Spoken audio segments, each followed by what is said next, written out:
ओम शांति। ओम शांति। ओम शांति। ओम शांति। आज 14 मई 2024, 14/5/24। आज बाबा ने मीठी मधुर मुरली में बताया कि जितना जितना तुम इस दैहिक दृष्टि को छोड़ते जाएंगे, उतना उतना तुम आत्माओं का कल्याण होता जाएगा। दैहिक और आत्मिक दो ही स्थितियां हैं। हम 63 जन्मों से दैहिक स्थिति में रहे हैं। इस कारण से घड़ी घड़ी देह में बुद्धि जाती है, लेकिन परमात्मा का फरमान है कि अपने को आत्मा समझो। कल भी बाबा ने कहा ना, आत्मा समझन, मुझ बाप को याद करो, पावन बनो और वर्षा के अधिकारी बनो।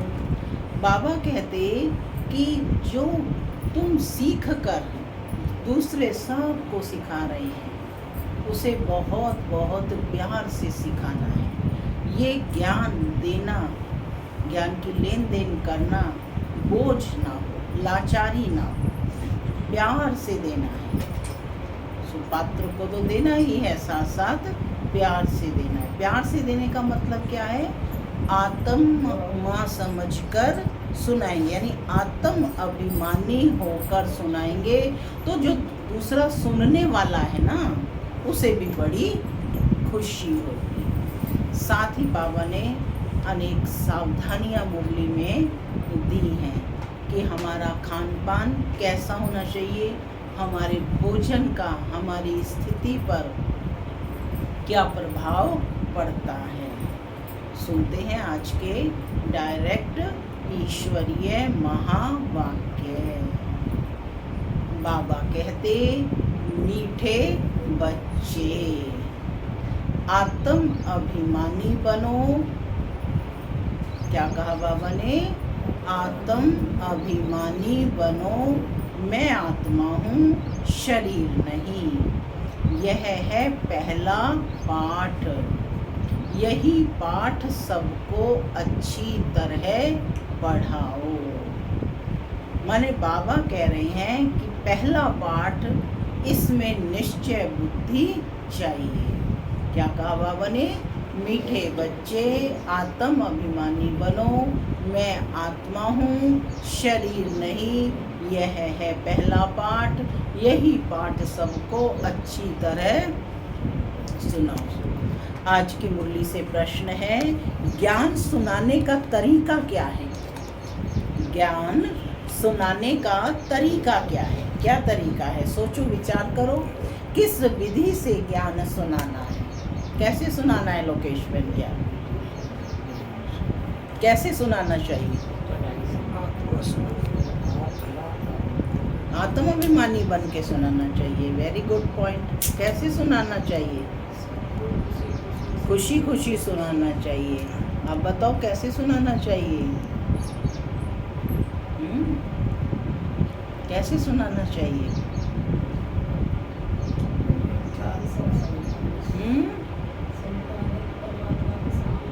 सब परमात्मा की संतान है, ये बैठ सुनाना चाहिए। ठीक है, सभी के उत्तर राइट है।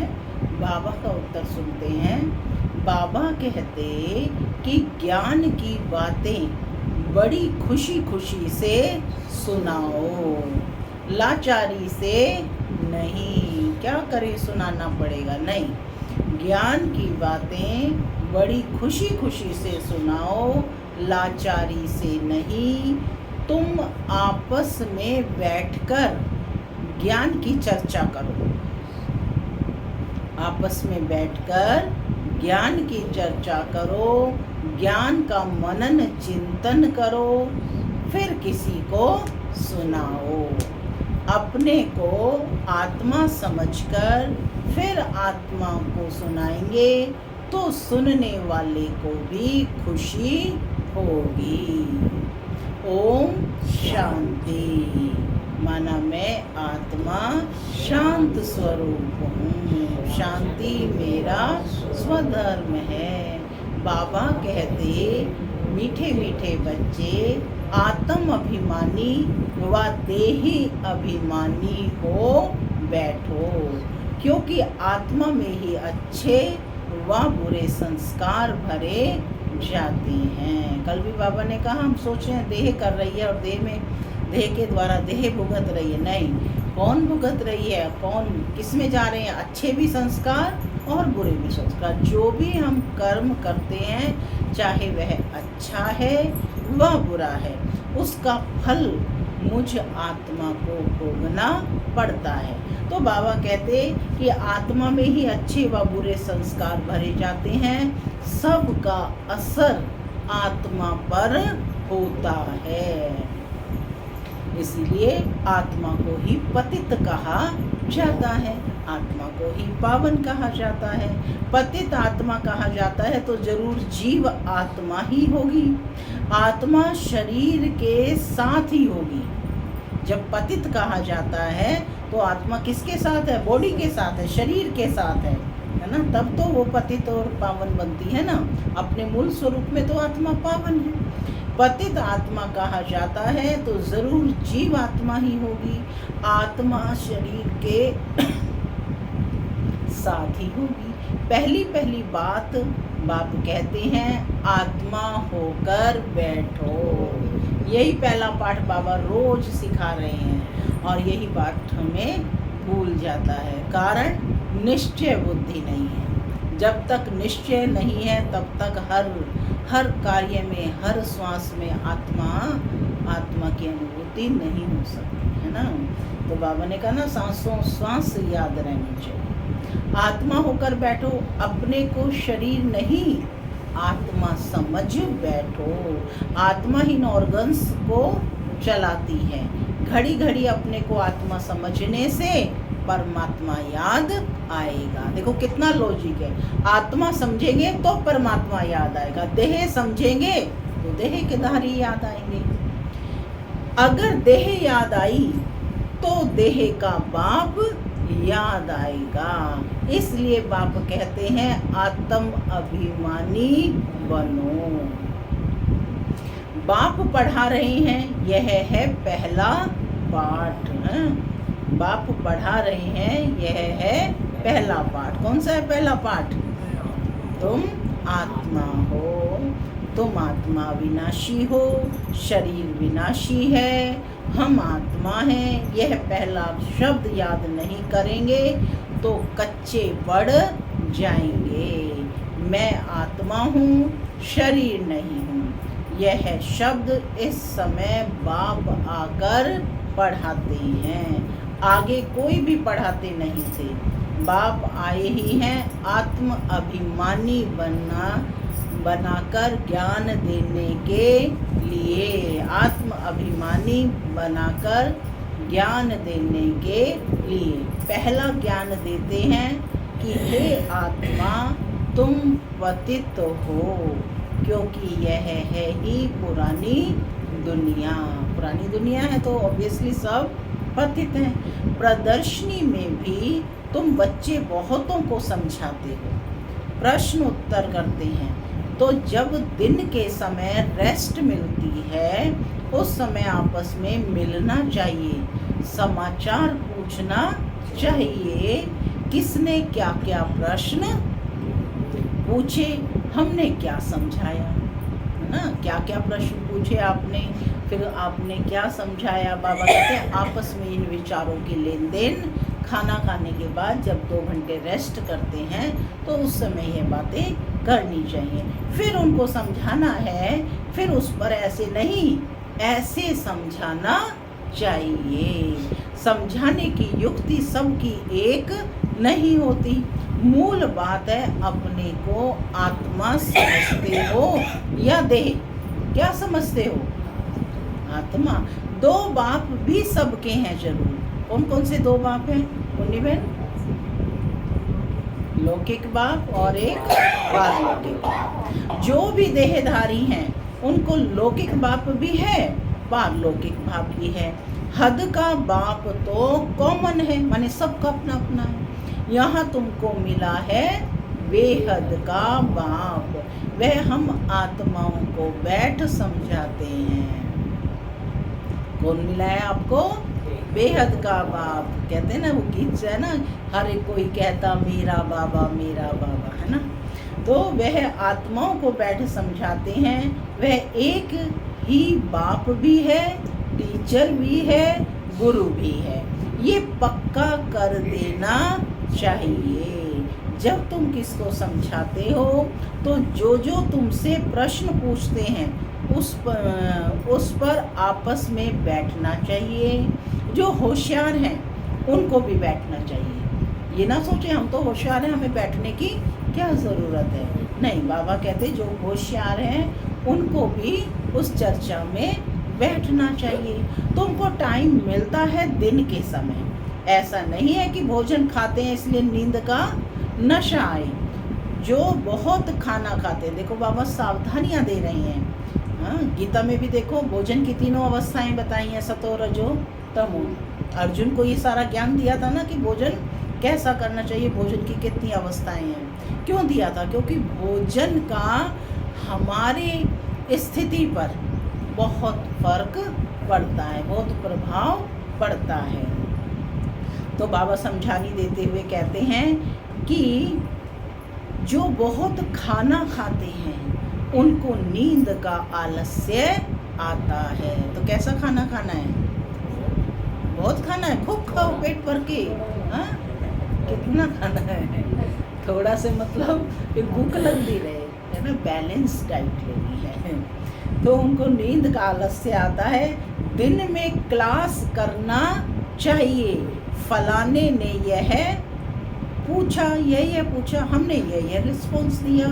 प्रश्न तो भिन्न भिन्न पूछेंगे। जैसे स्कूलों में भी होता है ना, टीचर्स को सर्वे पे भेजते हैं। जब टीचर्स वापस स्कूल जाती हैं तो उनसे पूछा जाता है पेरेंट्स ने क्या क्या प्रश्न पूछे, आपने उनका क्या उत्तर दिया, आपकी क्या रिस्पॉन्सिबिलिटी थी, आपको क्या उत्तर देना चाहिए था। तो उनको फिर समझानी दी जाती है। तो कहते हैं उनको रिस्पॉन्स भी चाहिए, रियल देखना चाहिए। उनको कशिश में लाया, सेटिस्फाई हुए, माने वो आत्माएं संतुष्ट हुई, नहीं तो फिर करेक्शन निकालनी चाहिए।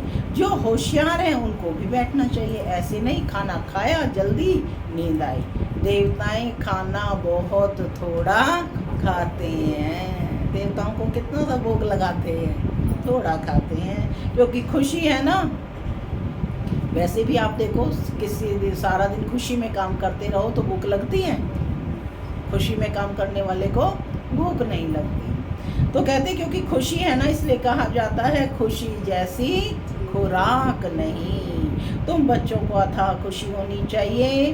ब्राह्मण बनने में बड़ी खुशी है। कल बाबा ने इसी बात को क्या कहा, तुम बच्चों को अथाह खुशी होनी चाहिए। इसी बात को कल क्या कहा था, तुम्हें कौन सा नशा होना चाहिए?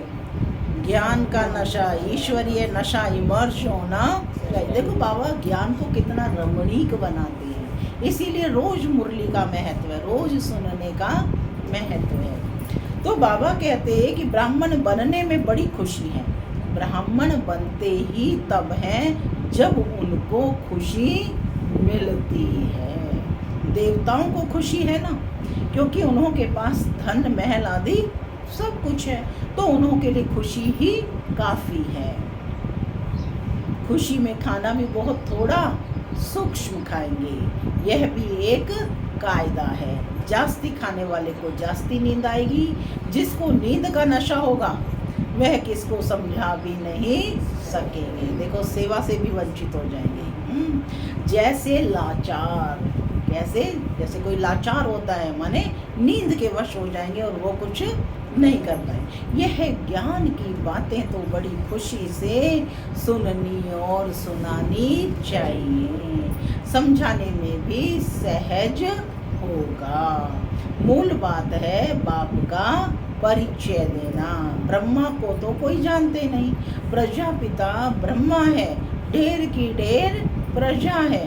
यह प्रजापिता ब्रह्मा कैसा होगा, इस पर बहुत अच्छी रीति समझाना है। यह प्रजापिता ब्रह्मा कैसे होगा, इस पर बहुत अच्छी रीति समझाना है। देखो इस पर अच्छी रीति क्यों समझाना है? भक्ति मार्ग में भी गायन किसका है? अर्जुन के रथ का गायन है ना, गायन है। तो बाबा भी बता रहे हैं, बाप ने समझाया है कि इनके बहुत जन्मों के अंत के भी अंत में वानप्रस्थ अवस्था में मैं प्रवेश करता हूँ। बाबा पूछ रहे हैं, नहीं तो रथ कहाँ से आए, है ना? नहीं तो बाबा का रथ कहाँ से आए? रथ गाया हुआ ही शिव बाबा के लिए है। रथ में कैसे आते हैं? उसमें मूंझते हैं। रथ तो जरूर चाहिए, श्री कृष्ण तो हो ना सके तो जरूर ब्रह्मा द्वारा समझाएंगे। ऊपर से तो नहीं बोलेंगे, या बाबा ऊपर से बोले, आकाशवाणी से ज्ञान दे सकते हैं, रोज पढ़ा सकते हैं? पॉसिबल है? कोई सुनेगा भी बैठ कर के?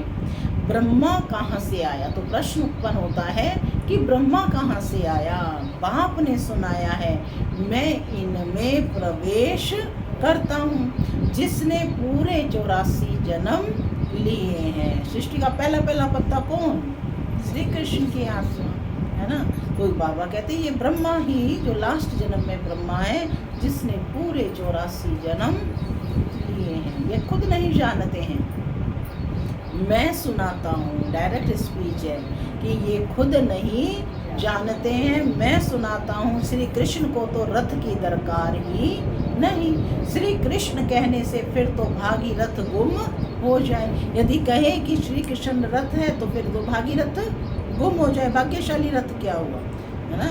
श्री कृष्ण तो आए ही सतयुग में। तो कहते श्री कृष्ण कहने से फिर तो भागीरथ गुम हो जाए। श्री कृष्ण को भागीरथ नहीं कहा जाता, उनका तो पहला जन्म है प्रिंस का।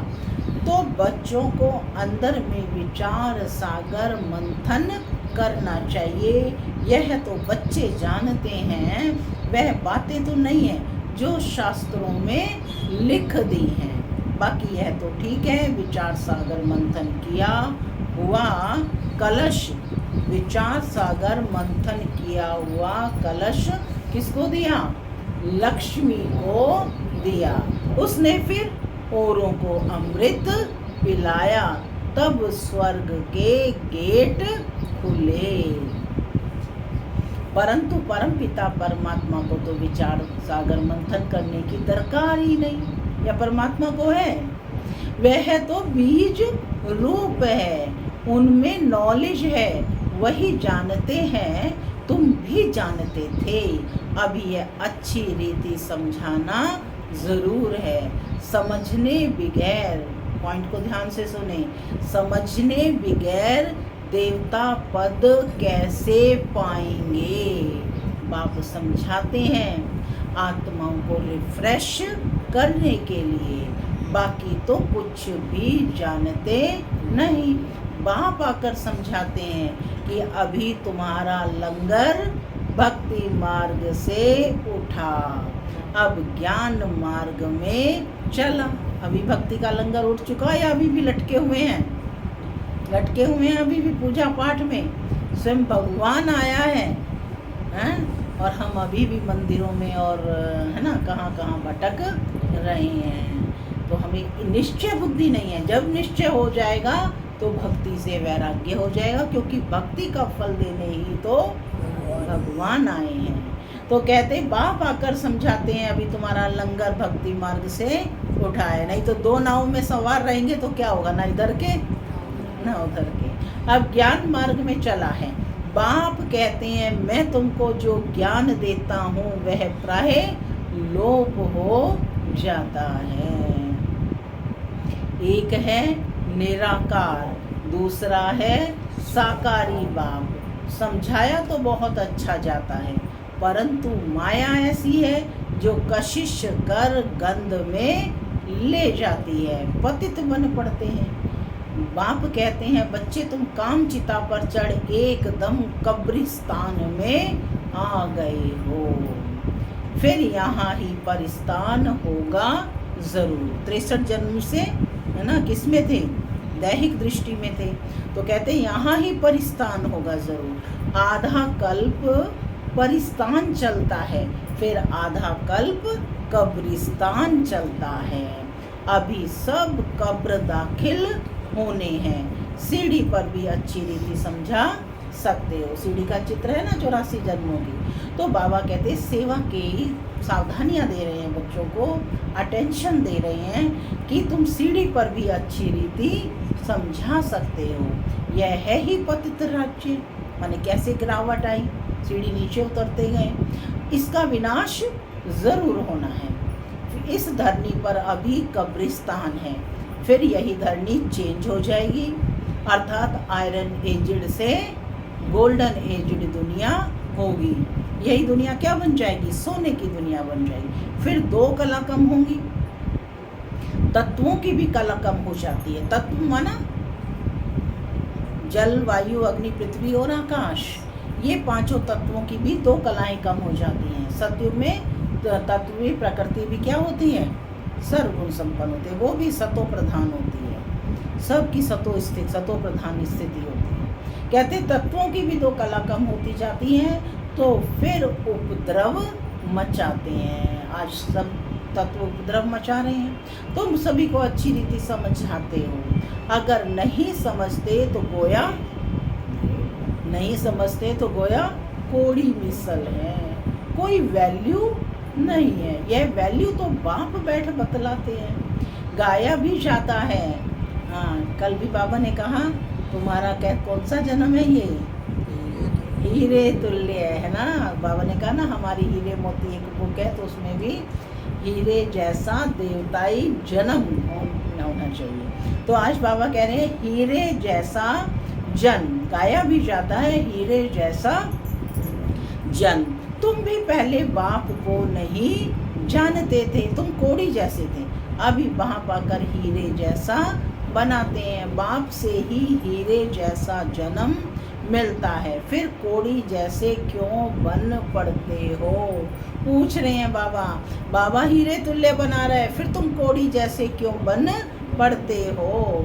तुम कोड़ी जैसे थे हैं। बाबा कहते कि तुम ईश्वरीय संतान हो ना, तो तुम क्यों कोड़ी जैसे बनते हो, तो अपने को स्मृति दिलाओ। बाबा कहते कि तुम ईश्वरीय संतान हो ना। गायन भी है, आत्माएं परमात्मा अलग रहे बहुकाल, सुंदर मेला तब लगे जब सतगुरु मिला दलाल। जब वहाँ शांति धाम में है तो उस मिलन में कोई फायदा नहीं होता, वह तो सिर्फ पवित्रता व शांति का स्थान है। यहाँ तो तुम जीव आत्माएं हो और परमात्मा बाप उनको अपना शरीर नहीं है। वह शरीर धारण कर तुम बच्चों को पढ़ाते हैं। तुम बाप को जानते हो और कहते हो बाबा। बाप कहेंगे ओ बेटे, लौकिक बाप भी कहेगा ना, हे बाल बच्चे आओ तो तुमको टोली खिलाऊं। झट सब भागेंगे। यह बाप भी कहते हैं बच्चे आओ तो तुमको बैकुंठ का मालिक बनाऊं, तो ज़रूर सब भागेंगे। पुकारते भी हैं कि हम पतितों को आकर पावन बनाकर पावन दुनिया विश्व का मालिक बनाने आओ। अब निश्चय है तो मानना चाहिए। बुलाया भी बच्चों ने है। किन्होंने बुलाया? 63 जन्मों से पुकार रहे थे भक्ति में, कितने जगराते किए, कितनी पुकार की, सारी रात पुकारा कि आओ आओ। पुकारते भी हैं, बुलाया भी बच्चों ने। हम आते भी बच्चों के लिए हैं। बच्चों को ही कहते हैं तुमने बुलाया है, अब मैं आया हूँ। देखो भगवान स्वयं कह रहे हैं तुमने बुलाया है, अब मैं आया हूँ। और हम क्या कर रहे हैं? गफलत में समय वेस्ट कर रहे हैं। पतित पावन भी बाप को ही कहते हैं ना। पतित पावन यानी पतितों को पावन बनाने वाला भी बाप को ही कहते हैं ना। गंगा आदि के पानी से तुम पावन नहीं बन सकते। आधा कल तुम भूल में चले हो, भगवान को ढूंढते हो, परंतु किसको भी समझ में नहीं आता है। बाप कहते हैं हे बच्चों, तो बच्चों का भी उस उल्लास से निकलना चाहिए। जैसे बाबा कह रहे हैं हे बच्चों, तो बच्चों का बाप का भी जैसे बाप कह रहे हैं कि बच्चे हे बच्चों, तो बच्चों का भी अंदर से उल्लास से निकलना चाहिए हे बाबा। परंतु इतना उल्लास से निकलता नहीं है। इसको देह अभिमान कहा जाता है। क्यों नहीं निकलता? क्योंकि देह में दृष्टि है। देह अभिमान कहा जाता है, न कि देही अभिमानी। तुम अभी बाप के सम्मुख बैठे हो। बेहद के बाप को याद करने से बेहद की बादशाही भी ज़रूर याद आएगी। ऐसे बाप को कितना प्यार से रिस्पॉन्स करना चाहिए। बाप तुम्हारे बुलाने से आया है। ड्रामानुसार 1 मिनट भी आगे पीछे नहीं हो सकता। सभी कहते हैं ओ फादर रहम करो, लिबरेट करो। हम सब रावण की जंजीरों में हैं, आप हमारे गाइड बनो। तो बाप गाइड भी बनते हैं, सब उनको बुलाते हैं ओ लिबरेटर, ओ गाइड, आकर हमारा गाइड बनो, हमको भी साथ ले चलो। अभी तुम संगम पर खड़े हो। कहाँ खड़े हो? संगम पर। बाप पहचान दे रहे हैं समय की कि तुम कहाँ पर हो इस समय।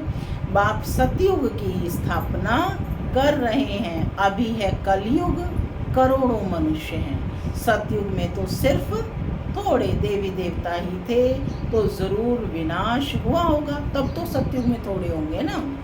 वह भी सामने खड़ा है, जिसके लिए गायन है कि साइंस घमंडी कितना बुद्धि से अक्ल निकालते रहते हैं। वह है यादव संप्रदाय। साइंस घमंडी वैज्ञानिकों को और योगवासियों को बाबा ने क्या कहा है? यादव संप्रदाय। फिर हिस्ट्री रिपीट होनी है। अभी तो सतयुग की हिस्ट्री रिपीट होगी। बाबा कहते तुम समझते हो कि हम नई दुनिया में ऊंच पद पाने का पुरुषार्थ कर रहे हैं। पवित्र जरूर बनना है। कंडीशन है बाबा ने कहा कि पवित्र जरूर बनना है। तुम समझाते हो इस पतित दुनिया का विनाश जरूर होना है। बच्चे आदि तो तुम्हारे जीते नहीं रहेंगे, न कोई वारिस बनेंगे, न शादी आदि करेंगे। बहुत गई बाकी थोड़ी रही। थोड़ा समय है, उसका भी हिसाब है। आगे ऐसे नहीं कहते थे कि अभी टाइम थोड़ा है, लेकिन आज तो सब कहते हैं कि समय थोड़ा है। पहले वाले जो शरीर छोड़कर गए हुए हैं, नंबरवार पुरुषार्थ अनुसार जन्म लिया है। कोई यहाँ आए भी होंगे, दिखाई पड़ता है जैसे कि यहाँ का बिछड़ा हुआ है। उनको ज्ञान के बगैर मज़ा नहीं आएगा। माँ बाप को भी कहते हैं हम तो यहाँ जाएंगे। माने कई बच्चे कहते हैं कि हम तो वहाँ जाएंगे, क्योंकि वो आत्मा पहले ज्ञान ले रही होगी, तभी उसका आकर्षण कशिश। देखते हैं ना, कई बच्चों को कितना शौक आता है, वहाँ आकर बड़े आराम से बैठते हैं और सारे चित्रों को निहारते रहते हैं। तो बाबा कहते कि दिखाई कोई यहाँ आए भी होंगे, दिखाई पड़ता है जैसे कि ये यहाँ का बिछड़ा हुआ है। उनको ज्ञान के बगैर मज़ा नहीं आएगा। माँ बाप को भी कहते हैं हम तो यहाँ जाएंगे। यह तो सहज समझने की बातें हैं। विनाश जरूर होना ही है। लड़ाई की तैयारी भी देख रहे हो। आधा खर्चा तो इन्हों का इस लड़ाई के सामान में ही लग जाता है। एरोप्लेन आदि कैसे बनाते हैं? कहते हैं घर बैठे भी सारे क्लास हो जाएंगे। यही कहते हैं ना कि वहीं से बटन दबाएंगे सारे क्लास हो जाएंगे। ऐसी ऐसी चीज़ें बनाते रहते हैं, क्योंकि बाबा कहते हैं हॉस्पिटल आदि तो रहेंगे नहीं।